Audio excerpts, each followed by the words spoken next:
Hey guys, welcome back to my channel. It's Karina. First of all, I just want to thank all of you guys who clicked into this video because I know the title is not exactly a fashion type video or a style type or a hack or a tip or anything remotely related to fashion. If you're watching this video right now, we have just reached 600,000 subscribers on this YouTube channel, and I cannot thank all of you guys enough, and I am beyond the moon.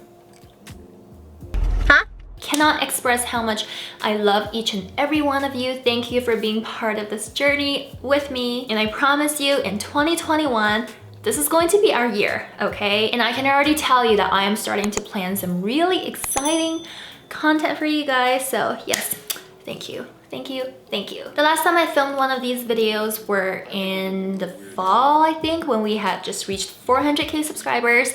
That was a get to know me video, and a lot of you guys were requesting for a part 2. I, again, don't know what I would be talking about in part 2 because I feel like I've exhausted all of my about me-ness in part 1, which is why I asked a bunch of you on YouTube community to send me some questions that you want me to answer about my life, and so I have a list here. I'm gonna go through them one by one, and these are not rehearsed in any way, by the way, so I'm just spewing out what comes to mind. You guys know I'm not a great talker when that happens, and I'm very likely going to get my rash again because that happens when I'm nervous and talking in front of a camera. Oh my god, I'm like getting rashes. I think I'm like too nervous. No rash yet. Okay. So far so good. I have these pimples though, breaking out right above my boob. Sexy. Okay, so Missy asked this question right here. Whether you see any Asians becoming influencers? Did you feel this when deciding to become a YouTuber? Yes and no. I mean, like, growing up, all the YouTubers I watched were Asian. I'm filming! Can you give me some food? Maybe it's just like a preference thing because I just preferred to watch other Asian YouTubers. Like Michelle Pham was like one of my favorites, and Bub's Beauty. I'm guessing a lot of you guys may or may not have heard of them, but they were like the OGs of YouTube. And they were all Asian, so Asian pride. Seeing them like have this phenomenal amount of success from their YouTube channels, has been such a, what? Really inspired me to start on this YouTube journey together. Not together. I'm like, oh my god, I forgot the question. And I just need to point out that YouTube has been such a fluke for me. I tried out YouTube once, like I want to say like 2012 or even like 2013, 2014, like way back. Fun fact, if you scroll all the way down my videos, like the first couple of videos, they're so freaking cringe. I cannot watch them, by the way. And that was my first attempt at YouTube. It did not do very well the first time around because I remember feeling really discouraged by the non-happenings going on with all of my videos back then. So I stopped and decided to pick up YouTube, I think a year ago. So I'm guessing that's when you guys started to discover me and my videos. That was a hella long response. I don't even remember the original question. Yes, I love watching Asian YouTubers.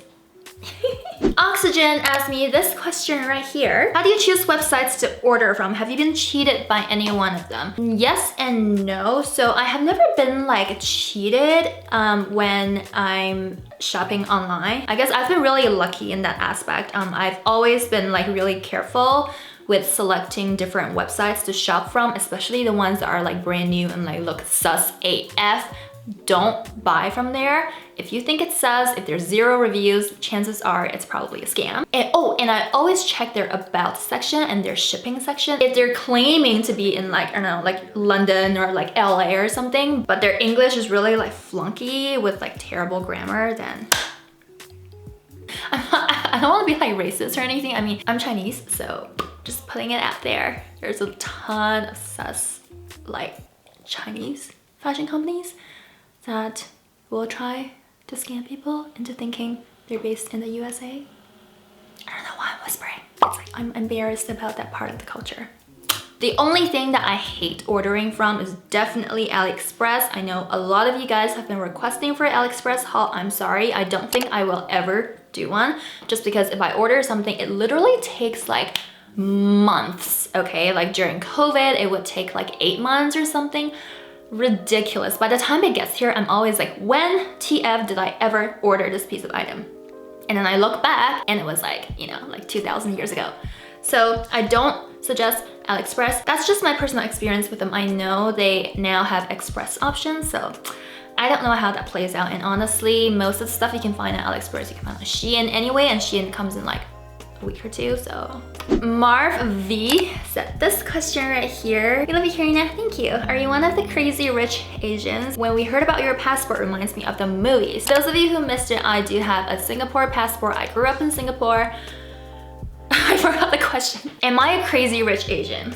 I crazy rich wish. I do have to say that I'm very fortunate all my life, basically. I live in a pretty good area in Toronto and I'm comfortable, but you know, definitely by no means like rich or, you know, definitely not crazy rich. That question really needs to be directed to like all the yacht owning people here in Toronto, or like all the single detached bungalow owning people in Singapore. I think so. I think I would like another girl. Not another girl, just a girl.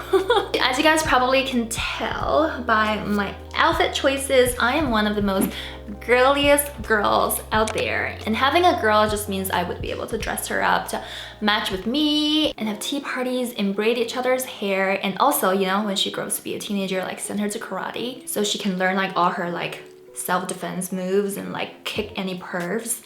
But, you know, I actually had my own clothing brand. I don't know if you guys know this, but I used to own shopmangorabbit.com, and that was like, again, like years ago. I'm not affiliated with them now, so I've sold that site. I've sold the company to someone else based in LA. I don't know what they've done with the site. It was a really eye-opening experience for me because I had no experience and no idea how to run an e-commerce shop way back. You know, I was just like a girl who likes to sell her clothes. After realizing how much work and effort it takes into running a successful e-commerce business, I decided that it was not for me. You know, it's not something that I personally enjoy, and I would much rather be taking photos or filming videos for you guys and talking to you guys here than creating a listing of SKUs and making sure that all the fulfillments are done. That's just me personally though. But I still have my closet. But if you guys still want to shop some of the clothes that I have in my closet, you can hop onto my blog. I have a whole section of closet sale items where you can buy stuff that I've worn for like maybe like 10 minutes for a try-on haul, and most of them are still brand new with tags. So yeah, I'll link it down below so you guys can check it out. How do you deal with your old clothes that you don't wear anymore? Check out this video right here. This is by Jet N. How has your style changed over the years? I feel like that's the beauty of your personal style, right? I mean, it's always going to be changing and evolving depending on so many different factors. Like for example, when I was in high school, I thought that like bell-bottom jeans were the shit. Like they were so cool. I had like, I think 2 pairs back then, and I just thought that I was like the coolest girl on the planet to be wearing bell-bottom jeans, and so did my entire school. But now I would hardly go near a pair. So it's, oh my god, my neighbors are having a party in the middle of a shutdown. So don't be afraid to experiment with different aesthetics and different styles, and you don't have to stick to one personal style. Some days I really like to be a functional adult, and some other days I really like to be like cool spy girl chick. So, you know. Suggestions on what to wear instead of skirts. So similar to that personal style question, you don't have to wear skirts all the time just because I tend to wear skirts all the time. It's just something that I personally enjoy more because I feel like it's actually warmer in the winter if I was wearing my fleece tights under and then a skirt over.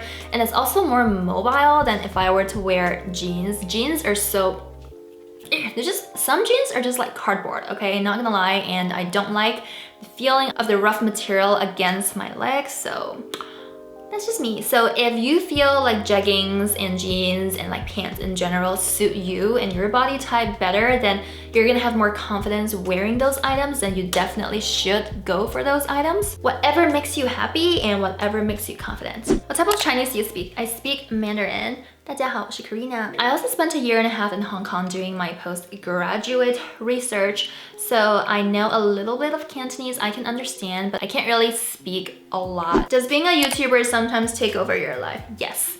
Not sometimes. all the flipping time. It's actually a struggle to keep your work-life balance to yourself, especially since YouTubers often operate in their own house. And if you feel like there's no space division between your work and your personal life, then it can kind of get like muddled, you know? And that's when like you start to burn out, and then your mental stability goes like, oh my God. If you see like no videos from me for like a week or two, I'm probably recuperating from all the burnt out that's happening. So please don't judge. What is your hot take? Pineapples belong on pizza forever and ever. If you could give, I love this one. If you could give an advice to your younger self, what would it be? Two things. First of all, don't be afraid to bet on yourself. Like, give yourself a chance. Like, see where it takes you, you know, be brave. I know all these things are like super fluffy words, but in all honesty, I told you guys that I was like super shy growing up, right? I was never the one to like take great leaps of faith whenever it comes to doing something that I really like and enjoy. And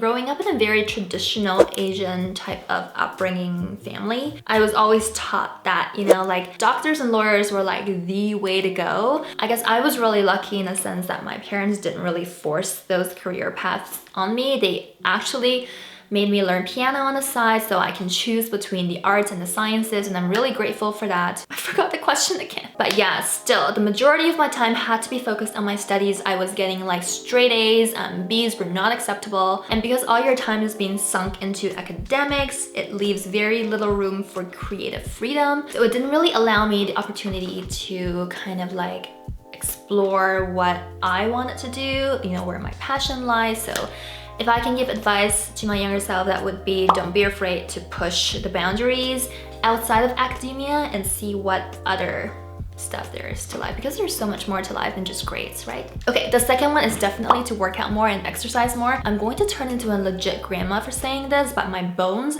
feel like they're 60 years old, okay? Like my bones are cracking all over the place. I need to take my freaking bone pills. I think they're called like glucosamine pills or something. And yeah, let me tell you, it is not fun when it rains or when it's wet outside, because my knees totally feel it. And if I had started working out younger, that could have prevented a bunch of stuff, right? So not only does working out do wonders for your physical physique, it also clears your mind, and it also helps develop your critical thinking skills, you know, and you know, it slows down the aging process, which is always a plus. Right? Okay, Ion Burst asks this question right here. I definitely do not wear all the outfits that I feature on my channel. As I said before, a lot of times I just wear an item for like 10 minutes or even like 1 or 2 times sometimes. Like I said before, a lot of times I just end up wearing the item for like a minute or 2 for try-on purposes. And then I either donate them or give them away. I explained in this video over here what I do with a lot of the clothes that I accumulate because of my hauls. But I feel like as like a big sister to a lot of you guys, I just want to say that you guys definitely don't need this many clothes. I'm doing it because it is part of my job, and I want you guys to save money on the stuff that looks terrible, which is why I'm trying on clothes for you guys in front of the camera so you guys can visually see and decide for yourself which ones are worth buying and which ones are worth skipping. But yeah, if you're not doing any type of styling or like fashion as a job, please don't buy so many clothes. You definitely don't need it. I just realized now that we're near the end that I wasn't being focused. I mean, of course this happens when we're nearing the end. This is so easy. Why can't you just do it right? Okay, now that we're done with the Q&A section, I have a personal question for you guys. What would you like to see in my channel for 2021? Of course, I'm still going to be focused as a styling or like fashion type channel, but I was thinking of doing different categories within that. So, you know, like we talked about having an Amazon favorites video, and also a testing Korean fashion brands video, and also, you know, like doing like an ASMR video. I need to get a microphone for that video. Oh, and I also want to do an assumptions of me video. So do me a favor, list all of your assumptions about me in the comments down below, and I'll do another video answering all of your assumptions about me. Love you all, and I love you, and bye guys.